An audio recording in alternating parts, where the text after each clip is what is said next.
Well, hello everyone. Welcome to our April Slow Flowers member meetup. I'm Deborah Prinzing, founder of Slow Flowers, and as people are coming in from the waiting room, I just want to welcome everyone. Thank you for joining us on this spring day. I feel like it's time to talk about, I don't know, cutting gardens and growing flowers, and we're kind of getting out of that winter doldrum. Although I did see somebody had a snowstorm this week, which was kind of Mhm. dramatic. But I'm delighted to introduce our special member expert this morning or noon, and that is Xenia D'Ambrosi of Sweet Earth Co. Hi, Xenia. Hi, Deborah. How are you? I'm great. It's so great to see you. Thank you for saying you'll do this. Oh, of Uh, course. My pleasure. yeah, yeah. So we're going to chat a little bit, and then Xenia has a PowerPoint presentation, and then there'll be lots of time for Q&A at Mhm. the end. Before we get started, I just want to, some of you may know this, but Xenia is in the Flower Farmers book, and she is in the East Coast chapter, which is the first chapter. So I just want to Mhm. show everybody here. If you don't have the book, I'll try to put a link to order in the chat. Uh, there's her specialty was herbs. I love this spread, Xenia. Mhm. Like there weren't a lot of all photo spreads in the book, but here's another one. Even though it's your back, it's so romantic of you walking through the fields. And then your special sidebar Mhm. expertise was on growing herbs for the cutting garden, which is obviously Mhm. going to be something that you talk about as well. I do want to just say hello to Sarah Jo Eversole from Texas, who's in the book as well. You two probably haven't met, but you're Oh. cousins. So thanks for being here, and we've got a really good group Mhm. joining from the waiting room. When we featured you in the Flower Farmers book, your farm was in Westchester County, New York, right outside of New York. Things have changed, and I thought it'd be fun for you to Mhm. share with everyone what's going on with Sweet Earth Co. Yeah, so since then, we have moved farms, which is no small endeavor. We have moved from Pound Ridge, New York, which is kind of in the lower Hudson Valley, up to Litchfield County, Connecticut. So we've crossed the state line and we're kind of in the northwest corner. Um, and so a slightly colder zone, but definitely a great and exciting move. We've got more land and more opportunity to do um, to evolve Sweet Earth the way I had been envisioning it for some time. Well, I know you were going to talk about this probably in the presentation, but because a lot of what your course is Mhm. evolved out of what you were doing at Sweet Earth Co. The limitation that you had in the prior location, was it mainly acreage? Um, it was acreage. It was physically being able to host or gather people and have people visit the farm. Also, I was not zoned agriculturally. I see. You were in a Um, residential area. I was in a residential area, and it started as a backyard garden that turned into a business. Yeah. Yeah. And Mhm. so fast forward to Litchfield County, Connecticut. How far away is that and how much more acreage do you have Far away from where? from From where you my old where you farm? were? Yeah. About an hour and 20 minutes Okay. north, Okay. just straight up north. And I went from a little over 2 acres to 29 acres. I knew you were close to Connecticut because you would do Yes, business with the Connecticut Cut Flower Collective either yes. as And a I still seller or do. buyer. Oh, you Mhm. still do? Okay. Yeah. So I was on the very eastern, and I was probably a mile away from the New Canaan border. One of the things that I was curious about is how you keep a revenue stream going when you move because you Mm, kind of lose a season. But right. having teaching and this online course sort of Mhm. gave you a little bit of a gap filler. And maybe you could talk a little bit about that, and then I'll turn over the screen to you and Sure. let you give the Yeah. presentation. So, you can't exactly time your move so that you're going straight from one farm to another farm. I mean, selling a property and buying another property never, hardly ever happens kind of overlapping. So In there sync, was, right? yeah, Yeah. there was a, a time in between where I had to uproot all of my perennials, as many of the bulbs as I could, and I parked them somewhere at another farm and babysat them there in crates and bags and buckets and all sorts of things until I was lucky enough to be able to close on the new property probably within 3 months. So babysitting them for about 3 months. And Oh, wow. so I got Still. into the new property in the fall, this past fall, and with enough time to um, prep the fields and get my perennials and bulbs in. I also did some direct sowing of cold hardy annuals, Mm-hmm. Mm-hmm. but they haven't started coming up yet, and I haven't put out any other seedlings yet. Yeah. But what zone are you in? So it's technically 6A. So I've shifted from 6B to 6A. But I happen to be in, and that's kind of the interesting thing. And I'm grateful that I had that time to kind of study the patterns, the weather patterns, and the topography, and just really start to learn the land so that I can make adjustments along the way. And I found that I'm kind of like in a bit of a microclimate, similar to how I was before. It's just a little bit colder. I'm in Mm, the hills, what's called the mm-hmm. Litchfield Hills, and it is a little bit colder, even than, Mm-hmm. you know, 5 minutes down the road. Well, maybe having that transition time was a good thing then for Mhm. for preparing for this season. Right. I would have planted things out not knowing. Well, I'm thrilled for you. I can't Thank wait to you. visit. Mhm. I'm sure there's a train from Manhattan that goes up to close to where you are, right? Close enough. I am pretty out there, Are you? but it's not bad. It's a great area full of tourism and antiquing and inns and a lot of trails and great stuff Mm, around. Sounds like a vacation. Okay. Well, if you can't visit in Mhm. person, which, Xenia's now got to build up her local customer base, Mhm. there's a way to connect with her online. And I've been really impressed with how Xenia has developed this course probably 3 or 4 years ago, right? Yeah, this is probably our fourth season of the course. Yeah, and I'm just, I know that a lot of people are looking for ways to diversify what they're doing, and I really appreciate your willingness to walk people through this process and then answer questions that people might have if someone else considering taking their expertise, maybe one topic, and turning it into an online course. So, eco-friendly cutting garden is underway in terms of your spring marketing, and Mhm. I'm going to turn myself off screen or off camera so you can take over and put your slides up. Does that sound good? Beyond the bouquet, expanding your flower business through education and experience. That's a great way to explain what this is all about. Thanks. Okay, so again, thanks, Deborah, for the invitation. I'm honored to be part of the meetup and also very honored to be part of the Slow Flowers community. You've been a great asset and supporter to flower farmers everywhere, so thank you for that.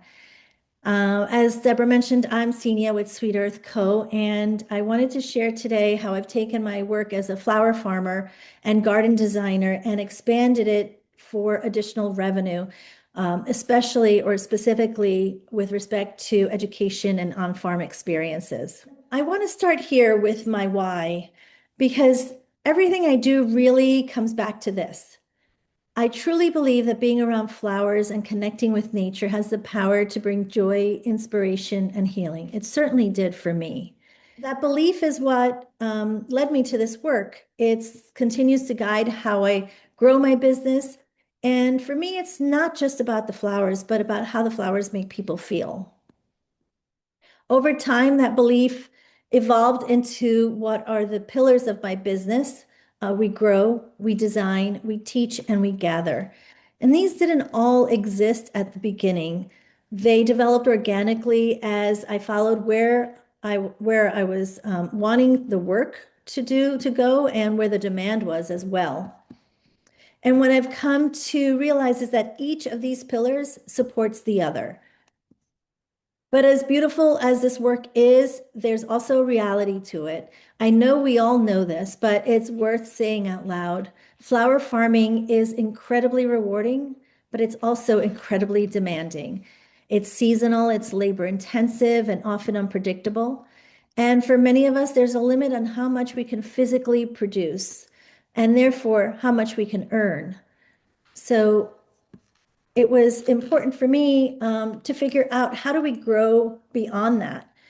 And one of the biggest shifts was realizing that my greatest asset wasn't just what I grow, but what I know. All of the experience, the trial and error, the systems that I developed along the way, that has real value.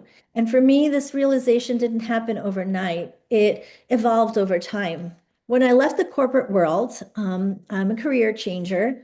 And back in 2012, I left the corporate world and I transitioned into gardening and landscape design.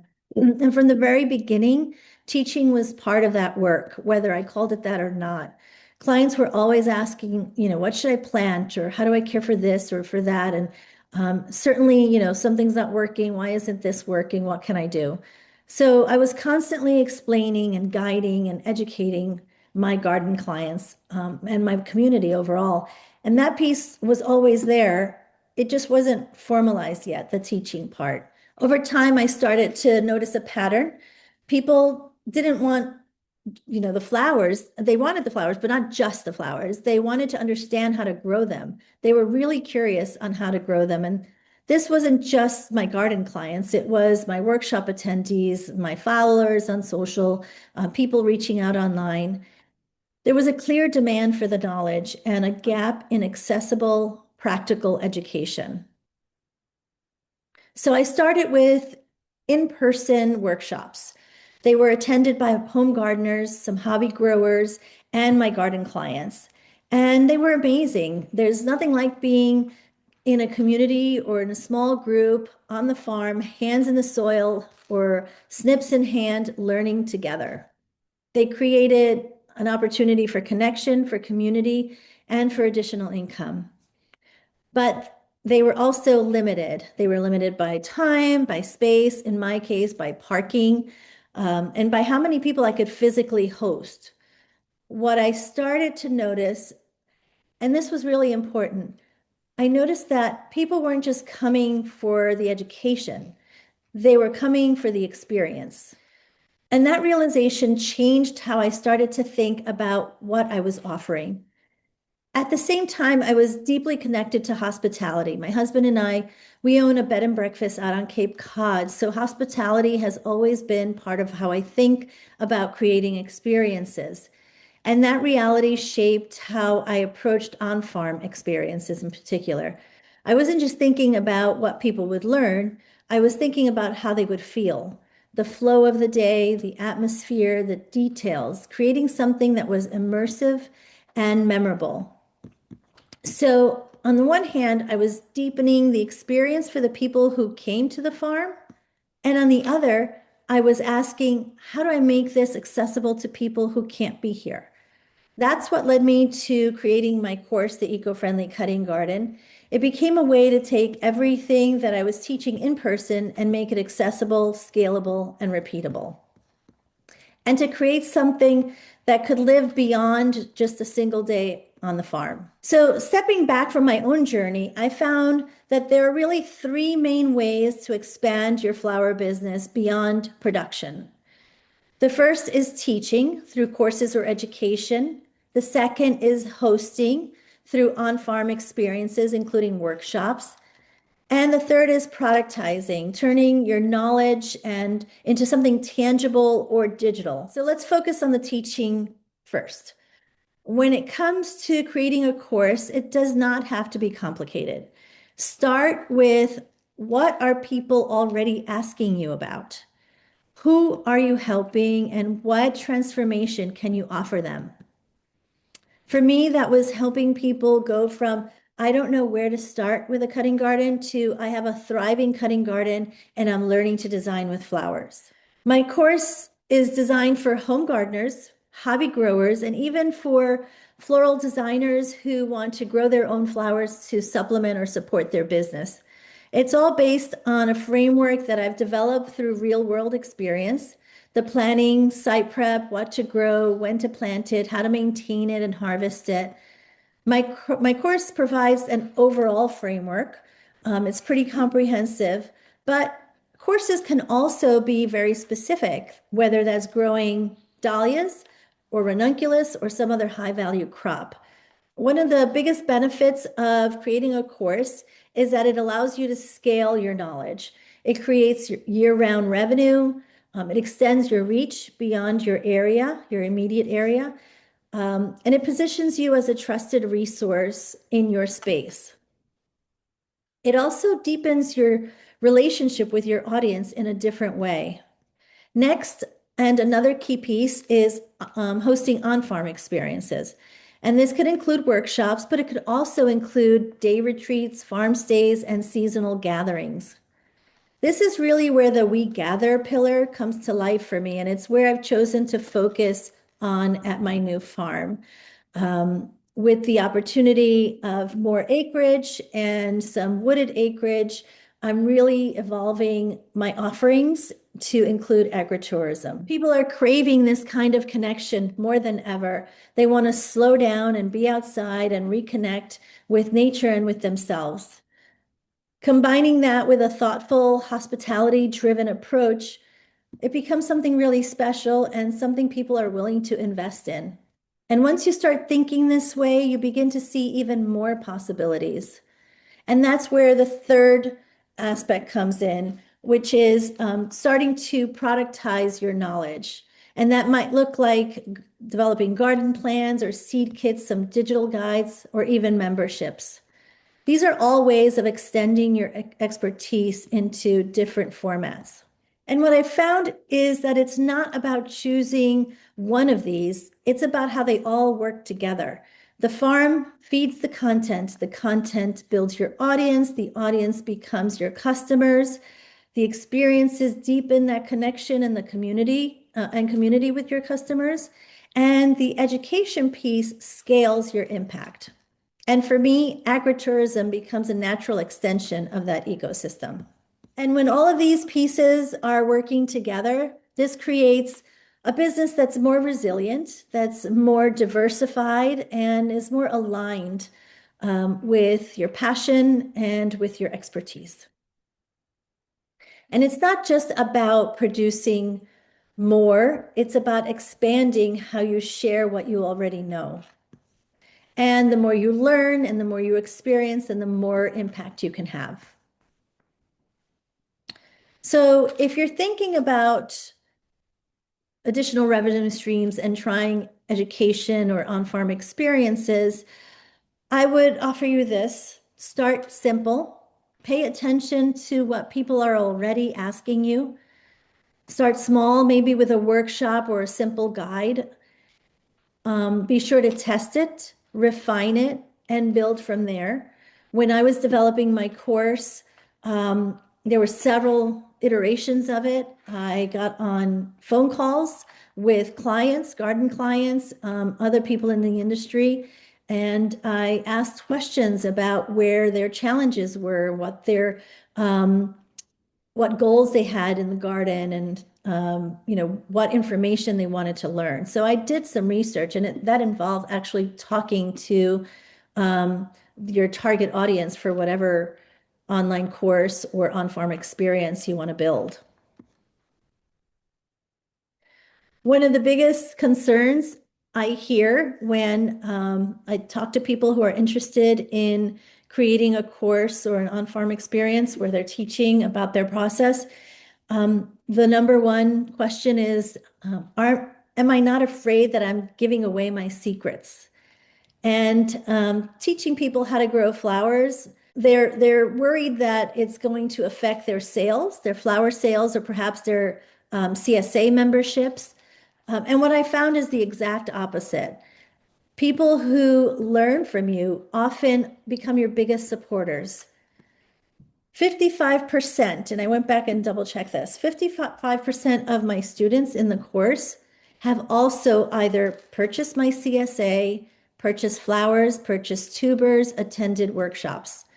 So that is a big amount. And many of the people, so those are people who were already either CSA members or had already a kind of a client relationship with me bought the course. And then what I've noticed is that people who have bought the course have subsequently also continued their relationship with me by either engaging in reading my blogs, buying our book, and then also buying tubers, other workshops, online workshops, or even attending some on-farm experiences. So it's not cannibalizing my business, it's actually expanding it. So if you take nothing else from today and from this presentation, it's this, that it's isn't just about creating additional revenue streams. It's about creating a business that is sustainable, that evolves with you, and that allows you to have a greater impact, to share not just flowers, but the experience, the knowledge, and the connection that comes with them. So if you're a flower farmer or a designer thinking about expanding your business by growing flowers to support it, my course, the Eco-Friendly Cutting Garden, is where I teach that framework. It's designed to help you create a garden that's productive and sustainable and aligned with your work.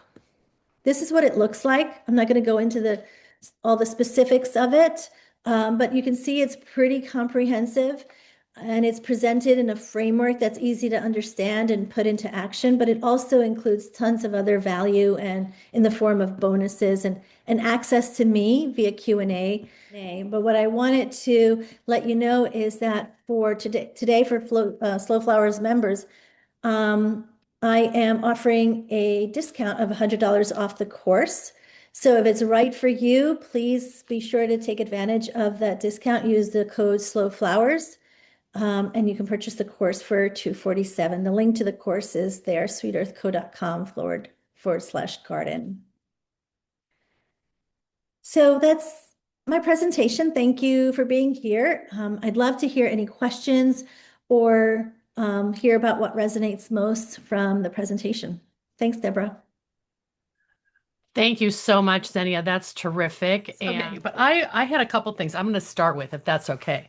Sure. And I wanted to just comment that the reason I was so interested in having Xenia teach and share today is that last month at our meetup, we had a kind of a different side of the coin where we featured three Mhm. farmer florists who are developing new revenue streams by growing cutting garden plants for sale at like physical sale to customers or at special events, seedlings and Mhm. starts. And so that seemed to be a natural segue into talking with how do you teach this information? Because I think the natural inclination of people going crazy at these plant sales, I've done it myself. There Mhm. used to be, well, I think it still exists in LA, this fun event called Tomato Mania.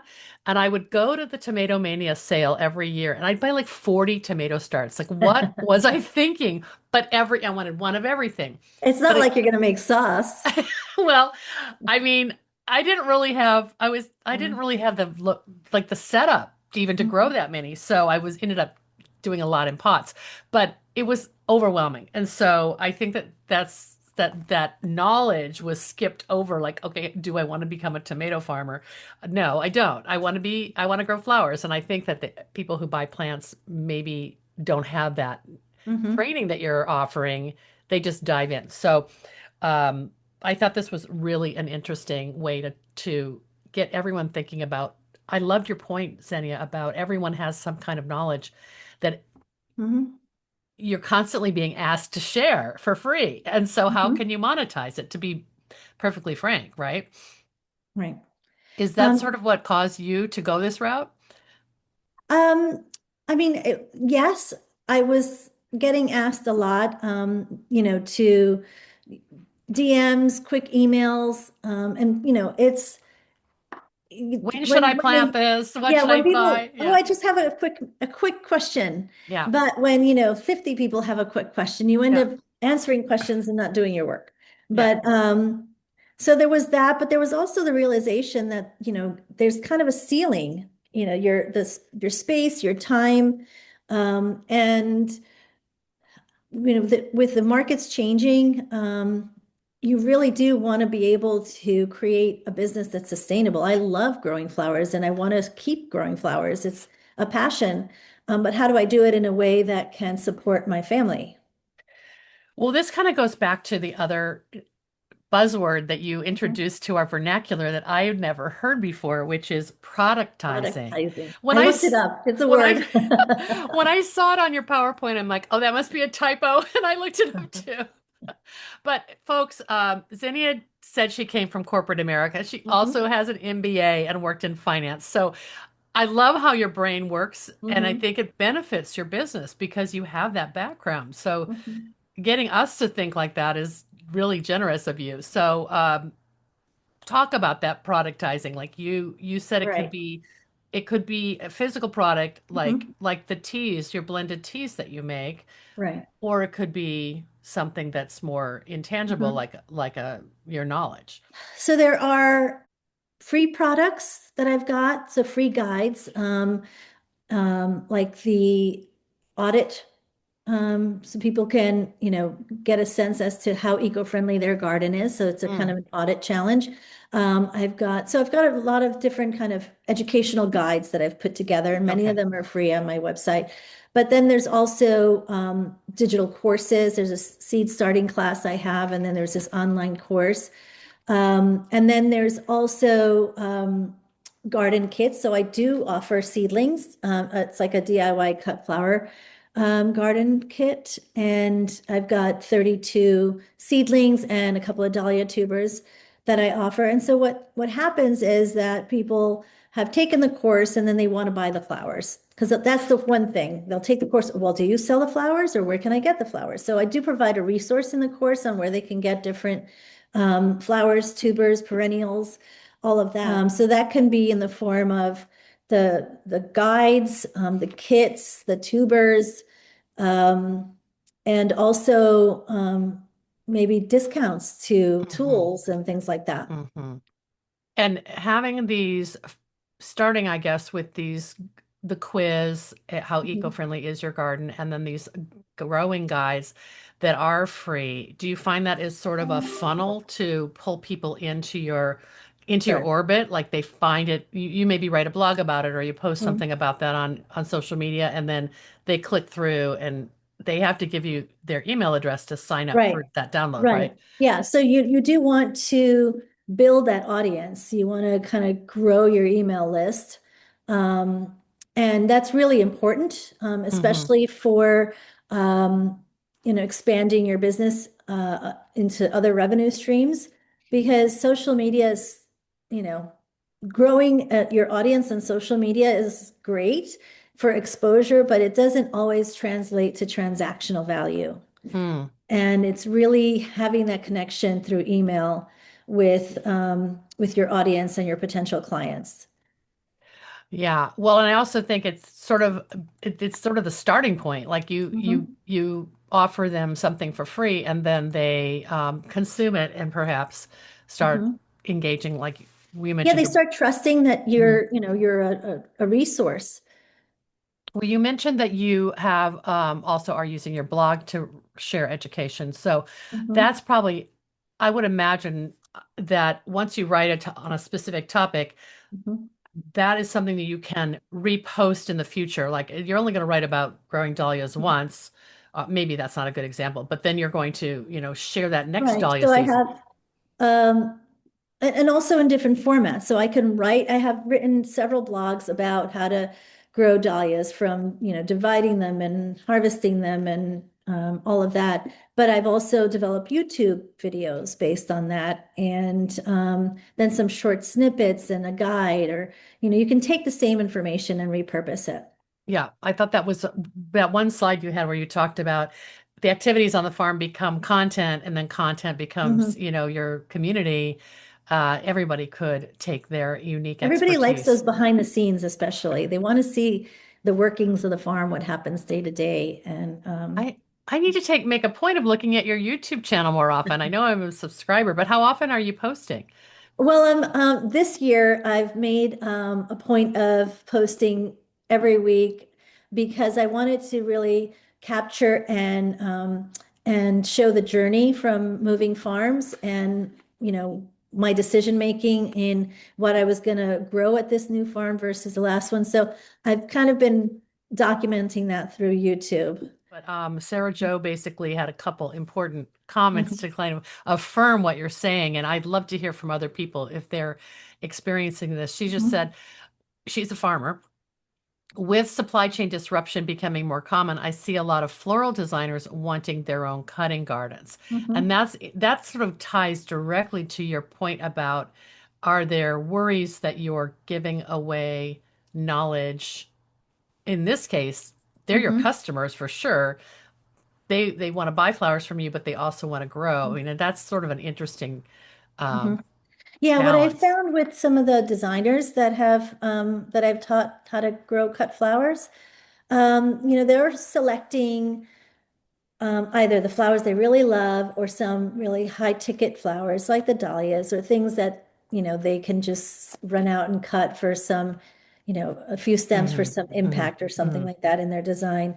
And especially with the ones that grow dahlias. I mean, once you grow a dahlia, you need to grow like 500 dahlias and then 5,000 dahlias. So they're always going to be there. There's always going to be a variety or a color or something like that that they want to buy in. So and also as they learn to grow it themselves, they realize the value of your hard work and your expertise. And so, Yeah, oh, that's interesting. It's just also dovetails to the other comment that Sarah Jo made, which is that she gets DMs all the time, probably from florists. I don't mhm, know. You can let us know, Sarah Jo, but how do you manage that in a friendly way? mhm, Um, like you're slammed and people are mhm, DMing you about something. Do you try to direct them to that link to take the mhm, course or to check out the course? Or, how do you, in a friendly way, mhm, say, I need to be hired for this mhm. knowledge? So I answer the question. Hmm. Sometimes it's a simple question. I can be very kind of direct and specific, and other times just answer it generally and say, I have this resource. You can check this YouTube video or you can read this guide. But if you want a deeper dive, then I developed a course for that very reason. So would you prefer to channel people to the course rather than one-on-one coaching, or do you also do one-on-one coaching, like Um, I consulting? I have done that, but again, it really kind of taps into your time and your resource. And the whole point of the course was to make it scalable, to make the knowledge scalable. So I do point them to the course. That's great. And if they're not ready for the whole course, then they can start with the seed starting masterclass, and then from there develop, into learning more and wanting more. Okay, so the course, and we'll talk about the course in a second, but the seed starting masterclass, how is that presented and how is that priced? So the Seed Starting Masterclass is a video. It's a 90-minute program.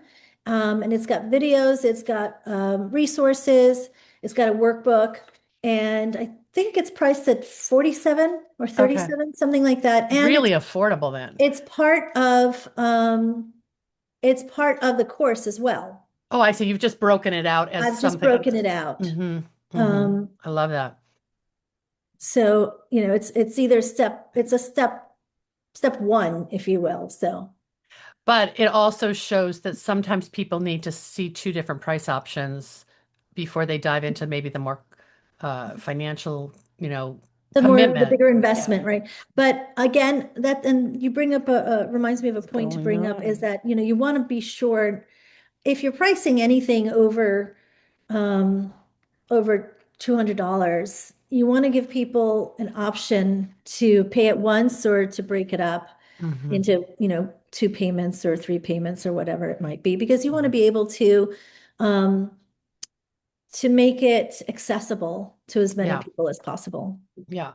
Okay. In terms of what are people getting for their money, you really have to demonstrate that because Mm-hmm. 347 for a 6 module course, like to me, they could never get that in person, attending a workshop series or, it seems very, very Yeah. well So priced. But how you've do got the you kind of you've, sell it? you've got the modules with the workbook that goes along with that. But then you've got all of these bonuses. So the how to read a soil test tutorial, that is going line by line on a soil test. And what does this mean and how do you adjust for that? And that is a video. So you're looking at the soil test results and then it comes with a guide on how to adjust for a macro or a micro deficiency of some sort. Then For a there's particular nutrient in the right. soil. There's a 90-minute seed starting masterclass. There's a whole guide on common pests and diseases with pictures. And these are pests and diseases that are common for cut flowers. There's a composting guide, and these are all guides that are, I don't know, anywhere between 5 and 10 pages long. There is a design video, how to do a centerpiece, and we talk about using the framework that I use in the course.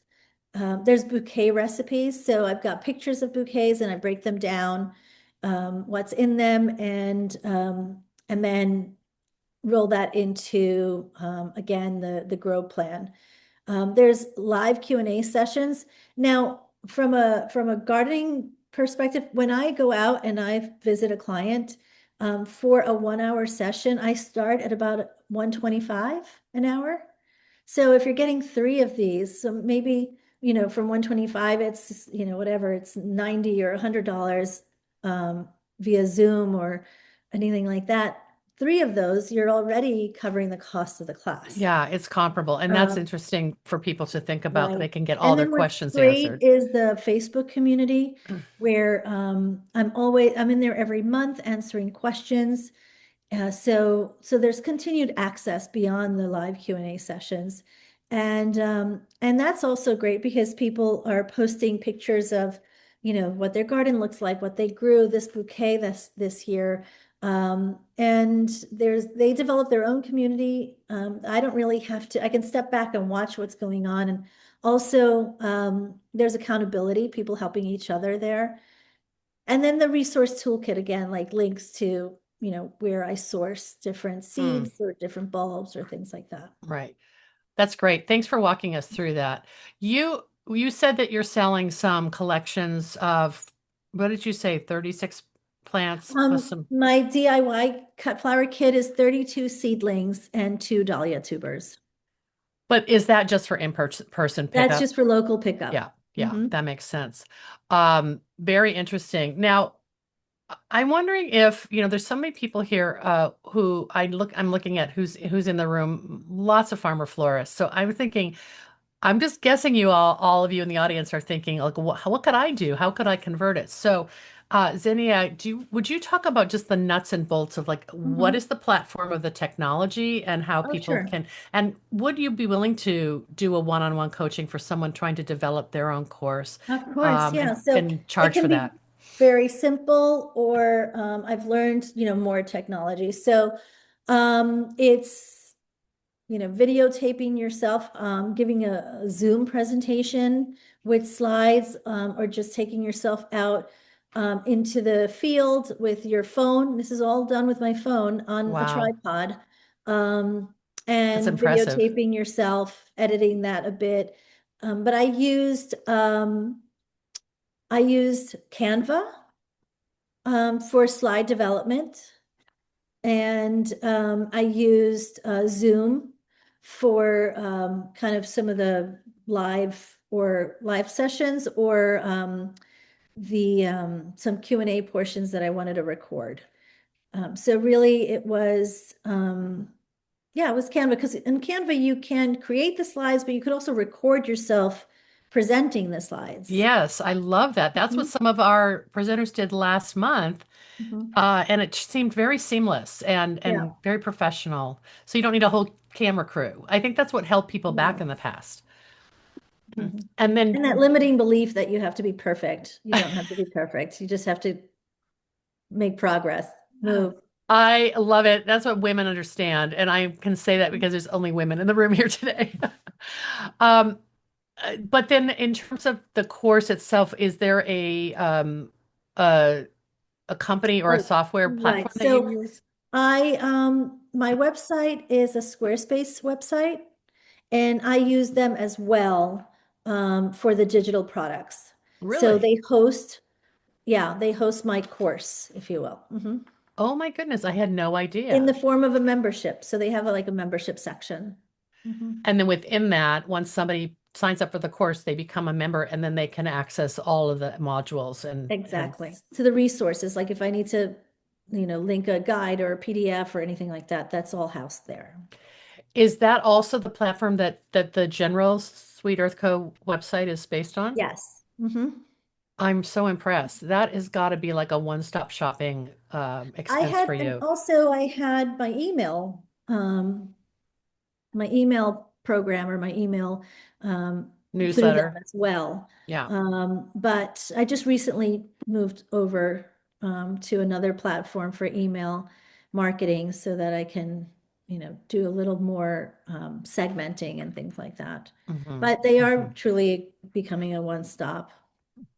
Well, let's just go back to the core reason, your why, and that is because you love growing flowers. You don't want to have to be a tech expert and you don't want to have to run Mhm.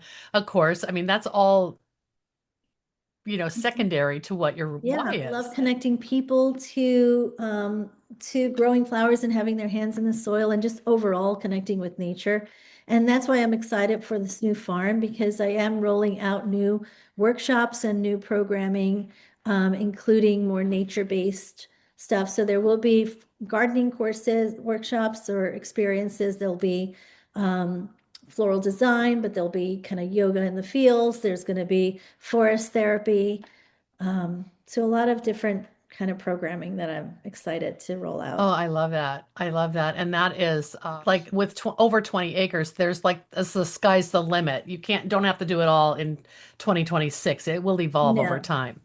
no, it's, you really have to pace yourself and make sure that, you're rolling out the next product on a strong foundation. So you just want to I'm going to start off with what I know already. So, Right, and right. then, Is your emphasis now for 2026 just to get your cutting garden planted and Mhm. start marketing locally? So what I've done as far as the grow plan is I'm growing probably in the same amount of space I had before, but less variety, more quantity. So I'm really focusing the number of varieties and expanding my dahlia production. So that's like hmm the focus of my crop plan. And then some workshops. Again, the workshops are collaborating with other locals, so I'm trying to make those connections. In terms of my CSA, which I dearly miss. And that was a little heartbreaking having to tell people that I'm not going to be providing a CSA for them this year unless they want to drive an hour and a half away. But I am working on connecting with a veggie CSA. Oh, you mentioned Um, that, and then you'd kind of co-sell with them. right. It's Um, only a matter of time that you're going to replace those wonderful, beloved CSA customers because you're so relational, and I follow you on social media. You were posting every week what people were getting, and so now new people will find you. yeah, hopefully, fingers crossed. But Hey, this is great. I wish you so much luck, and thank you, not just Deborah. luck, but that's not the right word. I wish you the reward of Mhm. knowing that you're connecting with people and giving them something that they're yearning for. And that's, I think, what we all want to do. So, Xenia, thank you for a wonderful presentation My and for pleasure. sharing your knowledge. This has been Thank you. Thank you really for the inspiring. invitation. Okay, Bye, bye-bye. everybody.